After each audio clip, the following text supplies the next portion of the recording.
किसी फंक्शन में नहीं गई, मैं कोई पार्टी में नहीं गई। आप लड़की हो तो आपका चैनल चल ही जाएगा। मैंने एक नोकिया के फोन से स्टार्ट किया था, वो भी मेरे डैड का था। मैंने अपनी खुद की गाड़ी खरीद ली है, अपनी खुद की कॉलेज फीस, अपने खुद के एक्सपेंसेस उठाती हूँ, चैरिटी वर्क भी करती हूँ।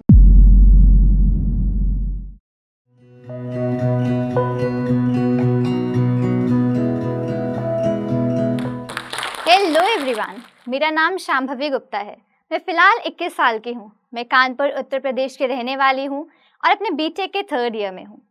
इंजीनियरिंग, ये शब्द सुनते ही हमारे आंखों के सामने सैकड़ों चेहरे आते हैं, पर उनमें से कितनी लड़कियाँ हैं?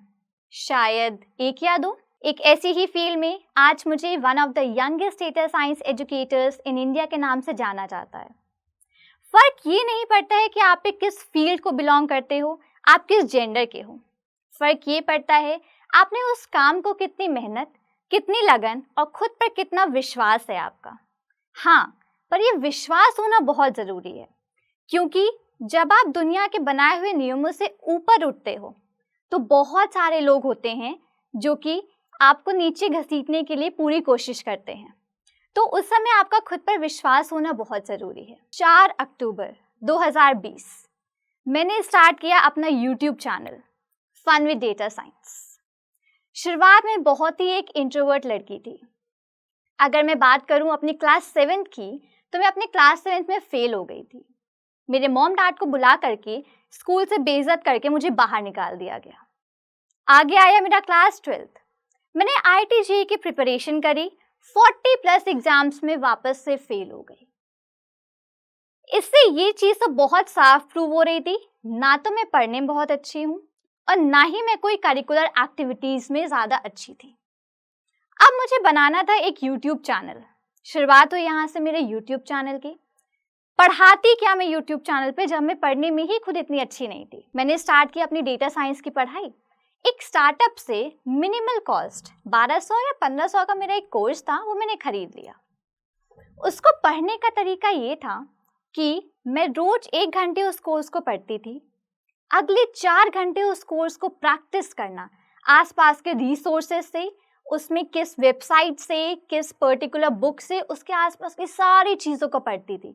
आगे के 2 घंटे उसको प्रैक्टिकल इम्प्लीमेंटेशन करती थी, कोडिंग करती थी, प्रोग्रामिंग करती थी। सारी चीज़ों का सम अप बना के मैं लिंक्डइन पे पोस्ट करती थी। अगले 6 से 7 महीने के लिए केवल यही एक एक्टिविटी थी जो मैं रेगुलरली कर रही थी।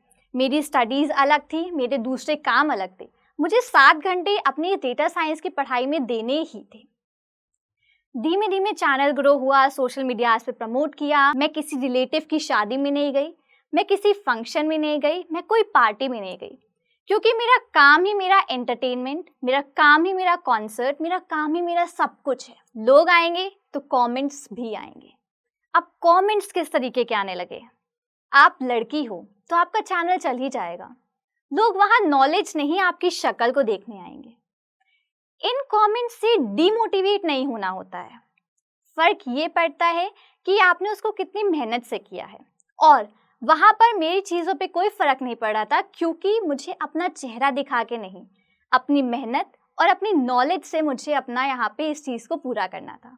तो इन सब तानों को पीछे छोड़ते हुए आज मैंने यंगेस्ट डेटा साइंस एजुकेटर के खिताब को यहाँ पे जीता है, और इसी तरीके से मैं अपने चैनल में आगे बढ़ती चली गई। बहुत से लोग मुझसे कहते हैं आके कि मुझसे कोडिंग नहीं होती कॉलेज स्टडीज़ के साथ।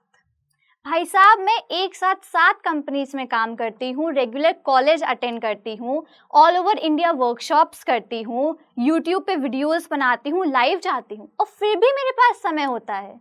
क्यों? क्योंकि मैं बाहर की उल्टी सीधी या फालतू चीज़ों पे अपना ध्यान नहीं लगाती हूँ। मैं इंस्टाग्राम पे चैट नहीं करती हूँ, स्नैपचैट पे सेल्फीज नहीं डालती हूँ। और धीमे धीमे हम लोग से एक चीज़ और कही जाती है कि यूट्यूब चैनल स्टार्ट करने के लिए बहुत बड़ा सेटअप चाहिए। बहुत से लोग कहते हैं बजट नहीं है। मैंने जब अपना चैनल स्टार्ट किया था, मैंने एक नोकिया के फ़ोन से स्टार्ट किया था, वो भी मेरे डैड का था। उससे वीडियोस रिकॉर्ड करना। ज़रूरी नहीं है आपके पास DSLR हो, ज़रूरी नहीं है आपके पास ट्राइपॉड हो, ज़रूरी नहीं है कि आपके पास नॉइज़ फ्री रूम हो। शुरुआत में क्या ज़रूरत है कि आपको केवल उस काम करने की लगन होनी चाहिए। जब मुझे ट्राइपॉड की ज़रूरत पड़ी, उस टाइम पे मैंने नहीं खरीदा।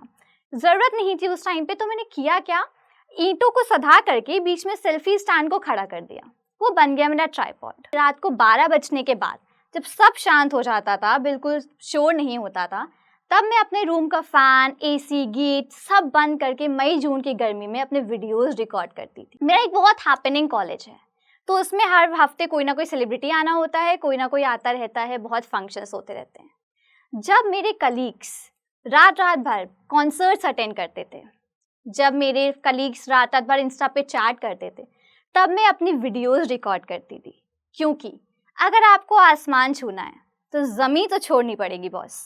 आज इस एज पे मैंने अपनी खुद की गाड़ी खरीद ली है, अपनी खुद की कॉलेज फीस, अपने खुद के एक्सपेंसेस उठाती हूँ, चैरिटी वर्क भी करती हूँ। मैंने 2 साल कोई भी अपने कॉलेज का फंक्शन, कॉन्सर्ट नहीं अटेंड किया।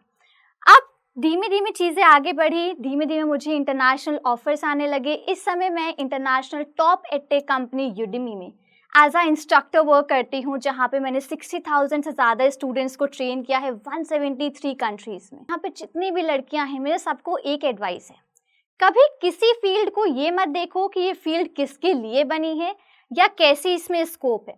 जो मन करे, जितना मन करे उसको करते चले जाओ। आप नहीं जानते आप किस मुकाम पे, किस जगह पे पहुँच जाओगे। बहुत सी मुश्किलें आएंगी, बहुत सारी, कभी कभी ऐसा लगेगा कि काम आपके फेवर में ही नहीं हो रहा है। एक चीज़ ध्यान रखना, एयरप्लेन हमेशा विंड की उल्टी डायरेक्शन में ही टेक ऑफ करता है। धन्यवाद।